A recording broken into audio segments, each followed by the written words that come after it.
बिस्मिल्लाहिर्रहमानिर्रहीम। अस्सलाम वालेकुम नाज़रीन, आप यूट्यूब चैनल देख रहे हैं। मैं इमरान खान हूं और उम्मीद करता हूं आप सब लोग खैरियत से होंगे। मैं अल्हम्दुलिल्लाह ठीक हूं। मेरे बारे में बहुत सारी खबरें चल रही हैं। मेरे लिए सबसे जरूरी यह है कि मैं अपना काम जारी रखूं और अपनी बात करता रहूं, और वो मैं कर रहा हूं। मैं महफूज हूं, अल्लाह ताला का बहुत शुक्र है।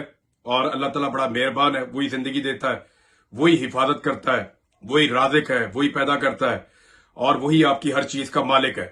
तो अल्लाह ताला से मुझे सबसे ज्यादा हमेशा उम्मीद रहती है। आप सबसे दुआओं की दरखास्त है।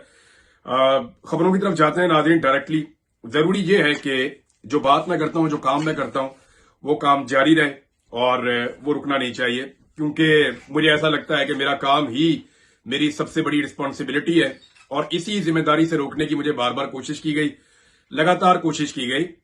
मेरे बहुत सारे दोस्त जानते हैं बहुत सारी चीजें, और उन्हें उस बारे में पता है जो कुछ मेरे साथ हुआ है गुज़िश्ता चंद दिनों में। और अगर तो मैं आपको ना बता पाया तो वो आपको बता देंगे कि मेरे साथ क्या कुछ हुआ है और कौन सी चीजें उन्होंने विटनेस की हैं। बहरहाल अभी आ जाए जरा खबरों की तरफ। इसमें सबसे इंपॉर्टेंट तो ये है कि इमरान खान साहब ने इनकार कर दिया है जो हुकूमत की जानिब से मुज़ाकरात हुए। हुकूमत ने जो दरखास्त की थी इमरान खान साहब से कि आप फौरी तौर पर अपनी जो कॉल आपने दी है ओवरसीज पाकिस्तानियों को सिविल नाफरमानी के हवाले से, वो अपनी कॉल आप वापस ले लें। इस पे इमरान खान साहब का जो स्टेटमेंट है वो ये है कि जब तक हुकूमत संजीदा मुज़ाकरात में संजीदगी नहीं दिखाती मुज़ाकरात में, तब तक सिविल नाफरमानी की कॉल वापस नहीं होगी। तो इमरान खान साहब ने हुकूमत का जो मुतालबा है उसको मुस्तरद कर दिया। इसके अलावा बैरिस्टर गौहर की इमरान खान साहब से मुलाकात हुई। उन्होंने बताया कि इमरान खान साहब को मुज़ाकरात के हवाले से बताया तो उन्होंने कहा कि ये एक टाइम फ्रेम के अंदर होने चाहिए।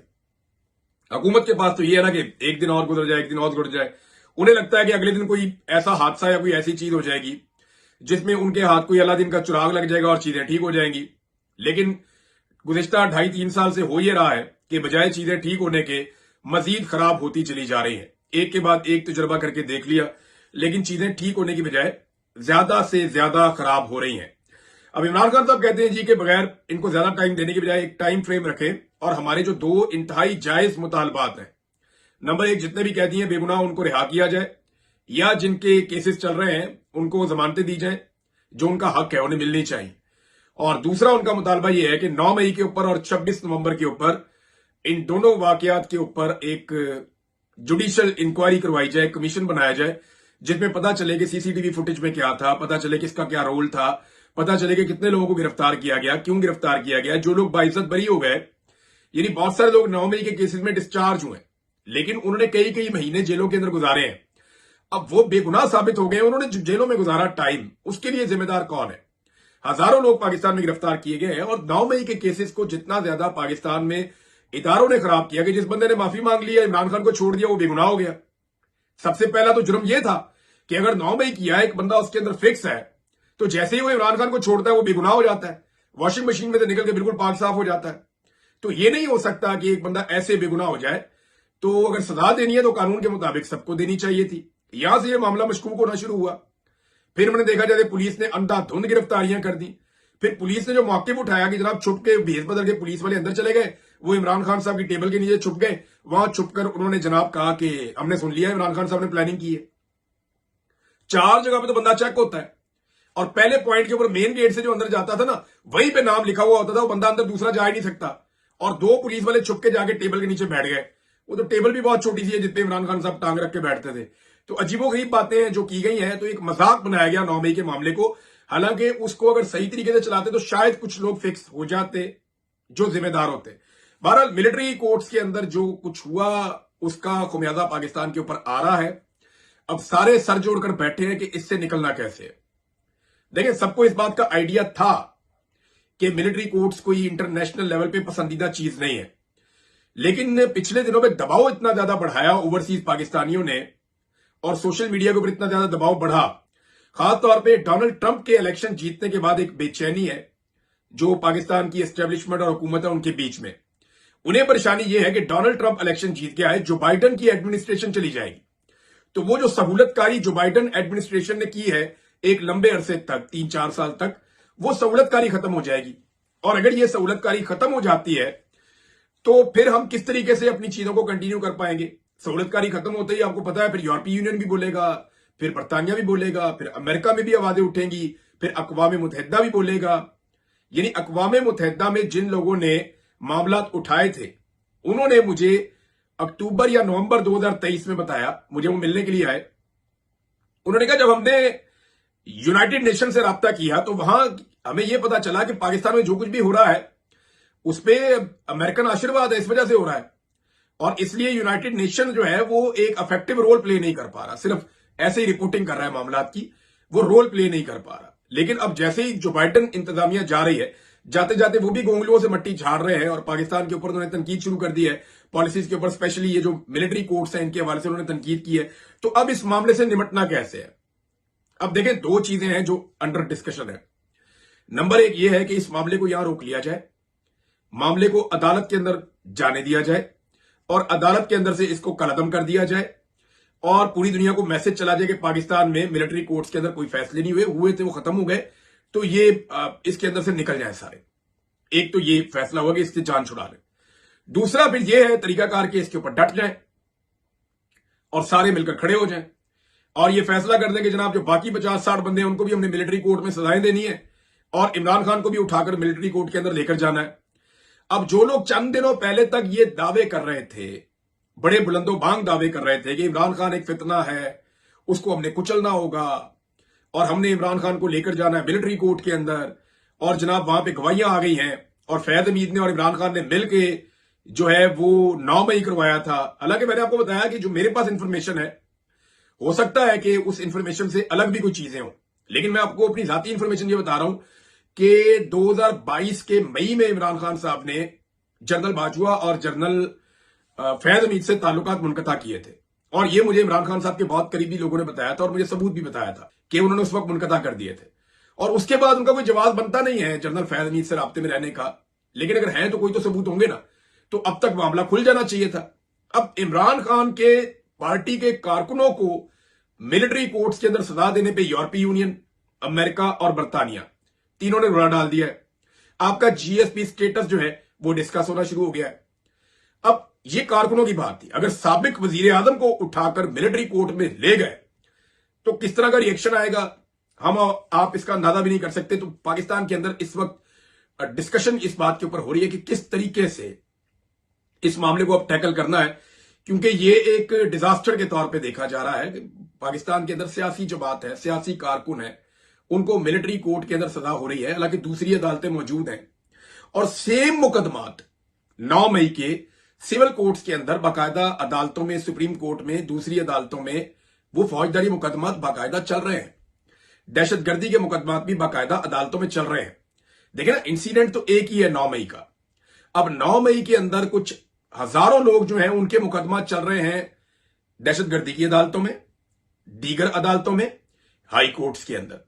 ये 9 मई के मुकदमात हैं और इसी 9 मई के वकूए के कुछ मुकदमात फौजी अदालतों में चले गए हैं। यानी ये भी एक अजीब चीज है कि अगर डील करना है तो सबको एक ही तरह डील करना है ना। ये तो नहीं हो सकता कि आप कुछ लोगों को वहां ले जाएंगे और कुछ को यहां ले आएंगे। अब इसमें हुकूमत कहती थी सिंबॉलिक सजाएं होंगी, लेकिन सजाएं 10-10 साल की हो गई। उसके ऊपर भी दुनिया में एक जो है वो इस्तराब है और जिस तरह से इसको दुनिया में देखा जा रहा है आने वाले दिनों में, क्योंकि अब क्रिसमस की छुट्टियां होने जा रही हैं पूरी दुनिया में, तो क्रिसमस के बाद ये मामला उठेगा और ये मामला ज्यादा उठेगा मेरी इंफॉर्मेशन के मुताबिक। ओवरसीज पाकिस्तानियों ने जो किया उसके नतीजे में अब एक कांग्रेशनल मीटिंग होने जा रही है अमेरिका में और वहां पे बाकायदा ब्रीफिंग होगी कि पाकिस्तान में किस तरह से फस्तायत की गई है और 26 नवंबर को स्पेशली उसके अंदर डिस्कस किया जाएगा इमरान खान साहब के मुकदमात और मामलात भी।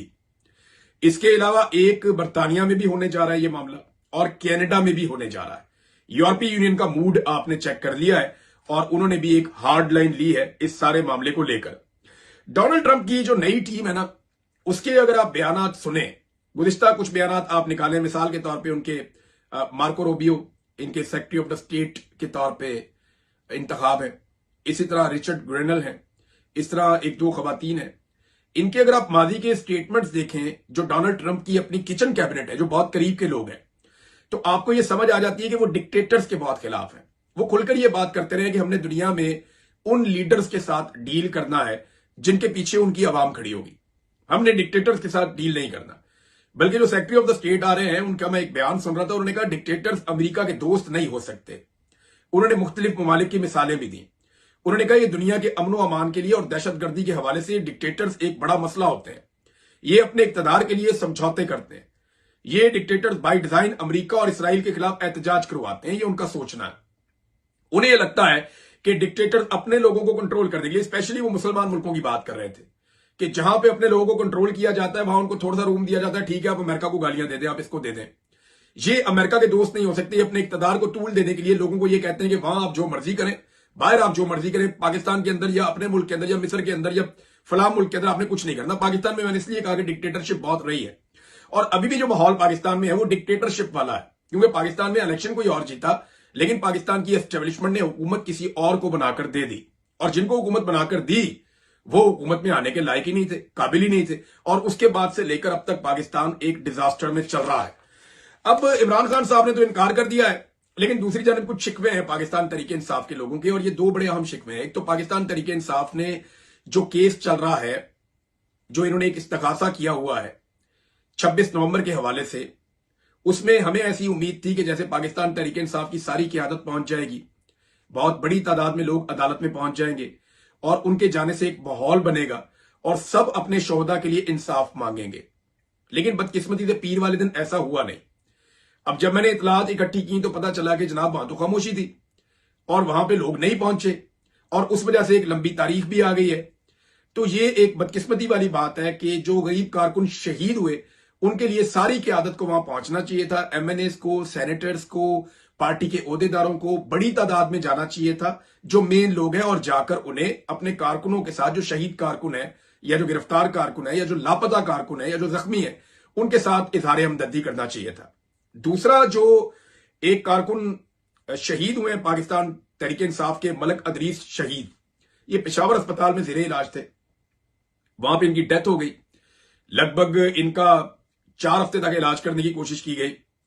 ये कुछ टाइम ऐसा था कि वो बेहतर भी लग रहे थे, लेकिन उसके बाद उनका इंतकाल हो गया, वो शहीद हो गए। अब वहां पे उनके भाई ने शिकायत की। उनका शिकवा यह है कि पाकिस्तान तहरीक इंसाफ की क़यादत नहीं आई और मेरे भाई ने इस पार्टी के लिए कुर्बानी दी है।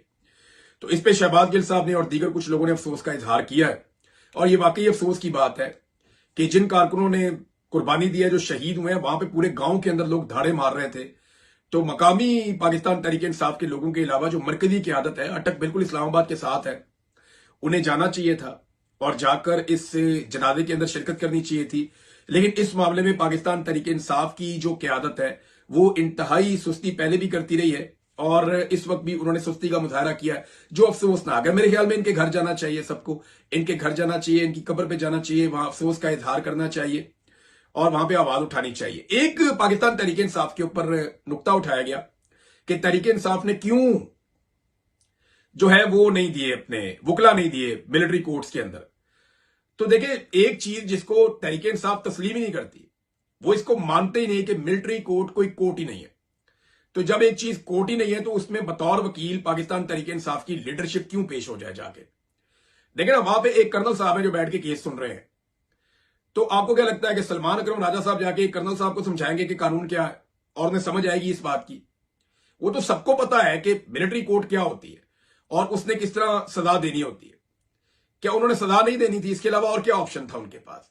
उन्होंने सजा ही देनी थी, क्योंकि हमने जब भी कभी सीनियर ऑफिसर्स को सुना मिलिट्री के, तो उनको यही कहते सुना कि जनाब ये बड़ा जुल्म और जबर और ज्यादती होगी। वो ओपिनियन अपनी दे चुके थे। तो जूनियर अफसरान जो वहां पे जज के तौर पे मौजूद थे, वो कैसे उनके खिलाफ जा सकते थे? दूसरी बात यह है कि पूरी दुनिया के अंदर एक सेट पैटर्न है कि military courts are not courts. Civilians के पॉइंट ऑफ व्यू से तो ये नहीं हो सकता। तो सिविलियंस को सिविलियंस की अदालत में लेकर जाना चाहिए, जहां पे कानून, आइन, इंसाफ और आपको मौका मिलता है अपना केस लड़ने का। हालांकि पाकिस्तान में वहां पे भी कम है, लेकिन फिर भी आपको मौका तो मिलता है अपना केस लड़ने का। वहां पे आपको केस लड़ना चाहिए। मैंने अपने बेशुमार केस लड़े हैं, बहुत सारे केसेस में, 95% केसेस में मैं बाइज्जत बरी हूं। जो केसेस बच गए हैं उनके अंदर भी मेरे पास बेल मौजूद है। कुछ केसेस ऐसे हैं जिनमें अभी बेल मौजूद नहीं है। तो मैं अपनी कानूनी लड़ाई जितनी मैंने लड़ी है तो अदालतों में ही लड़ी है। तो वो मिलिट्री कोर्ट के अंदर तो फिर आप ऑप्शनलेस हो जाते हैं। अब एक चीज और है, इस वक्त जो पूरा निजाम है वो मिन्नतें और तरले कर रहा है सिर्फ एक चीज के लिए, कि किसी तरह डोनाल्ड ट्रंप की जो हलफ बर्दारी की तकरीब है उसमें कोई एक दो बंदे हैं, उनको इनविटेशन मिल जाए। दो बंदे उनके इनविटेशन के लिए अमेरिका में जो पाकिस्तानी सफीर है उसने जमीन आसमान एक कर दिए। वो पूरी कोशिश कर रहे हैं, वो बेपनाह पैसा खर्च करने के लिए तैयार है। वो ये कह रहे हैं कि जिस लॉबिस्ट ने जो करना है वो करे, हमें किसी तरह डोनाल्ड ट्रंप की हलफ बर्दारी की तकरीब में पहुंचा दें। दो बंदे हैं जिनकी बहुत ख्वाहिश है कि किसी तरह हमें डोनाल्ड ट्रंप की तकरीब हलफ बर्दारी में पहुंचा दें। लेकिन मैं आपको एक चीज बताऊं, अगर ये हो भी गया, फर्ज करें ये हो जाता है और कोई इन्विटेशन इनको मिल जाता है और ये वहां पहुंच के बैक बेंचर्स बन भी जाते हैं, तो भी डोनाल्ड ट्रंप से मिलना इनके लिए बहुत मुश्किल होगा। और अगर ये डोनाल्ड ट्रंप को मिल गए तो ये एक बहुत बड़ा रिस्क होगा, क्योंकि डोनाल्ड ट्रंप के आसपास होंगे कैमरे और जैसे ही उन्हें बताया जाएगा कि ये पाकिस्तान से हैं, तो आप डोनाल्ड ट्रंप को जज नहीं कर सकते कि अगले लम्हे वो क्या करेगा। यानी डोनाल्ड ट्रंप के बारे में आप कुछ नहीं जानते, वो अनप्रिडिक्टेबल आदमी है। मे बी डोनाल्ड ट्रंप वहां पे कोई ऐसी बात करे जो इनके लिए मजीद शर्मिंदगी का बायस बन जाए, या वो इमरान खान के बारे में कोई बात कर दें, या पाकिस्तान में होने वाली नाइंसाफियों के बारे में कोई जुमला बोल दें। तो ये भी एक रिस्क है एक तरह का, लेकिन इसके बावजूद पूरा निजाम कोशिश कर रहा है। और दूसरा, जो ट्रंप की आने वाली एडमिनिस्ट्रेशन है उसके खिलाफ कुछ थोड़ा सा प्रोपेगेंडा शुरू करवाया गया है कि जनाब हम अमरीकी गुलामी नहीं मानते, जनाब अमेरिका जो है वो हमारे फैसले नहीं कर सकता। तो यही तो हम कह रहे हैं, अमेरिका कौन होता है हमारे फैसले करने वाला? अमेरिका के फैसले में पाकिस्तान में रिजीम चेंज किया गया ना, और अमेरिका का ही कॉन्सेंट था, साइफर मौजूद है। ये तो एक खुफिया डॉक्यूमेंट था जो इमरान खान साहब ने पब्लिक कर दिया, वरना ये तो कभी पब्लिक होना ही नहीं था। और अब जो है वो जो बात कर रहे हैं वो इंसानी हकूक पे रख के अपने सोशल मीडिया के ऊपर डायरेक्ट डाल रहे हैं, वो कोई खुफिया दरवाजा इस्तेमाल नहीं कर रहे। हाँ, एक इंफॉर्मेशन आई है कि जो पाकिस्तान के अंदर सफारती अमला है उसको यह कह दिया गया है कि बाकायदा पूरी रिपोर्ट तैयार की जाए साफ और शफाफ तरीके से कि पाकिस्तान में इमरान खान का रजीम कैसे तब्दील हुआ और तब से लेकर अब तक क्या क्या हुआ, इंतखाबात कैसे हुए। तो ये सारी एक रिपोर्ट बन के अमेरिका में जाने वाली है, और ये रिपोर्ट जब वहां पे जाएगी तो लाजमन है उसका एक रद्दमल आएगा या वहां से कोई रिपोर्ट जारी की जाएगी। अब अमेरिकन जो है वो आपको ऐसे नहीं कहेंगे कि वो आपका बाजू मरोड़ देंगे। उनके 100 तरीके हैं, ख्वाजा आसिफ ने बताया ना, ख्वाजा आसिफ ने बताया कि उनके पास 100 तरीके हैं आपका बाजू मरोड़ देंगे। वो IMF के जरिए मरोड़ सकते हैं, वो मोहम्मद बिन सलमान साहब को कह सकते हैं, वो किसी अरबी मुल्क में कह सकते हैं, वो किसी और मुल्क में कह सकते हैं, वो कहीं से भी आपका बाजू मरोड़ सकते हैं। उन्हें 100 तरीके आते हैं। लेकिन जब वो इक्तदार में आएंगे 20 तारीख को, तो उसके बाद एक डरौने ख्वाब की तरह है पाकिस्तान में मौजूद हुकूमत और एस्टेब्लिशमेंट के लिए। अभी ये खुद से बोल नहीं रहे, ये खुद से किसी किस्म की बात नहीं कर रहे। ये क्यों नहीं कर रहे उसकी भी आपको रीजन देता हूं। इसलिए नहीं कर रहे, अपने कुछ इन्होंने चमचे खर्चे छोड़े हैं, कुछ छोटे मोटे नाम इन्होंने छोड़े हैं कि तुम बयानियां बनाना शुरू करो कि ये कहते थे जनाब के अमेरिकी गुलामी नामंजूर, एब्सोल्युटली नॉट। और अब ये अमेरिका से मदद मांग रहे हैं। एक तो इमरान खान ने अमेरिका से मदद कोई नहीं मांगी, बल्कि इमरान खान की पार्टी वो वाहिद पार्टी है जिसने खुलकर अमेरिका ने जो पाबंदियां लगाई उसके खिलाफ बात की। और किसी पार्टी ने पाकिस्तान के अंदर अमेरिका की लगाई जाने वाली पाबंदियों के ऊपर कोई बात नहीं की। सिर्फ इमरान खान वो वाहिद पॉलिटिकल पार्टी रखता है जिसने अमेरिका की पाबंदियों के ऊपर उस वक्त बात की जब इमरान खान जेल में बैठा हुआ है और अमेरिका से उसके हक में आवाजें उठ रही हैं। ये है इमरान खान। तो पाकिस्तान उसके लिए ये है। सबसे पहले इमरान खान ने यह ऑर्डर भी दिया है कि मेरी पार्टी के अंदर सिर्फ 3 बंदे, बैरिस्टर गौहर, उमर अयूब और सलमान अकरम राजा, और एक उन्होंने और नाम दिया है, ये तीन और सेक्रेटरी इंफॉर्मेशन। उन्होंने कहा ये लोग जो हैं ये स्टेटमेंट दे सकेंगे जो फॉरेन पॉलिसी इश्यूज हैं उसके ऊपर। बाकी सारी पार्टी इसके ऊपर स्टेटमेंट ना दे, वो इसके ऊपर खामोश रहे, क्योंकि ये हसास मामला होते हैं, चाहे सऊदी अरब का हो, चाहे अमेरिका का हो, चाहे बाकी मामला हो। और पीटीआई ने खुलकर मुखालफत की है पाकिस्तान के ऊपर जो अमेरिका की पाबंदियां लगी उस हवाले से, और PMLN खामोश है। लेकिन अब वो बयानियां बना रहे हैं, और खामोश वो इसलिए हैं, वो इंतजार कर रहे हैं राइट टाइम का। वो अभी भी कोशिश कर रहे हैं कि किसी तरह कुछ करके डोनाल्ड ट्रंप के साथ हमारी कोई एंगेजमेंट हो जाए, वो हमसे कुछ ऐसा मांग ले जो हम उनको ऑफर कर दें, सर हम ये कर सकते हैं आपके लिए, कुछ भी इस वक्त तो इमरान खान से बचने के लिए तो कुछ भी देने के लिए तैयार हो जाएंगे। तो अभी तक ये व्यवस्था रहे शजर से उम्मीदें बाहर रख, कि अभी तक ये उसी शजर से चिपके हुए हैं कि जनाब कोई साडा रास्ता कट दो। अमेरिकन एस्टेब्लिशमेंट की हर तरफ ये मिन्नतें तर्जे कर रहे हैं। तो अभी इनको उम्मीद है, लेकिन जब इनकी उम्मीद टूट जाएगी तो फिर अपने इस बयानियों को बनाएंगे कि जनाब अमेरिका ने हमारी हुकूमत खत्म कर दी। हालांकि अमेरिका ने जो हुकूमत करी थी खत्म, वो सबको पता था। और जिस तरीके से पाकिस्तान के अंदर एक फस्तायत ज्यादा इलेक्शन करवा के, बल्कि जबर एक्शन करवा के पाकिस्तान में जो हुकूमत बनाई गई है जाली फॉर्म 47 के ऊपर, वो भी सारी दुनिया जानती है। तो नाज़रीन, पाकिस्तान का जो हल है वो अब सिर्फ और सिर्फ एक ही है कि पाकिस्तान के अंदर एक फ्री एंड फेयर इलेक्शन करवाए जाएं और नए इलेक्शन करवाए जाएं। मैं आपको रिचर्ड के बारे में एक चीज और बताता हूं, क्योंकि आजकल बड़ा टॉपिक बना हुआ है तो रिचर्ड की जो टोटल पोस्टें हैं जो अब तक उन्होंने की हैं वो 54 है, पोस्ट और रीपोस्ट तकरीबन 54 उन्होंने की हैं। 5,70,00,000 व्यूज मिले हैं उसको, 12 लाख से ज्यादा उनको लाइक्स मिले हैं, 5,25,000 रीपोस्ट उनको मिले हैं और 1,30,000 रिप्लाईज भी मिले हैं रिचर्ड को। और सिर्फ एक पोस्ट रिचर्ड की ऐसी है जिसे 1,21,00,000 व्यूज मिले हैं। अब आप अंदाजा करें कि अमेरिकन को भी इस बात का आइडिया हो गया कि पाकिस्तान में इस वक्त जो पॉपुलर वॉइस है वो क्या है, वो इसका एनालिसिस भी कर रहे हैं ना। ट्विटर भी उनका अपना ही है अब, क्योंकि इलन मस्क उनकी टीम का हिस्सा है, जो ट्विटर भी उनका अपना है। तो नाज़रीन, अभी अमेरिकन एम्बेसी के लिए भी एक बड़ी प्रॉब्लम है और एक एम्बेरसमेंट वाली सिचुएशन है। उनको अब ये बताना पड़ेगा कि उनके ट्वीट से एहसन इकबाल का वो ट्वीट क्यों रीट्वीट हुआ जिसमें डोनाल्ड ट्रंप की बुराई की गई थी और इमरान खान की बुराई की गई थी। अब तक के लिए इतने, अपना ख्याल रखिएगा, अपने इस चैनल का भी। अल्लाह हाफिज।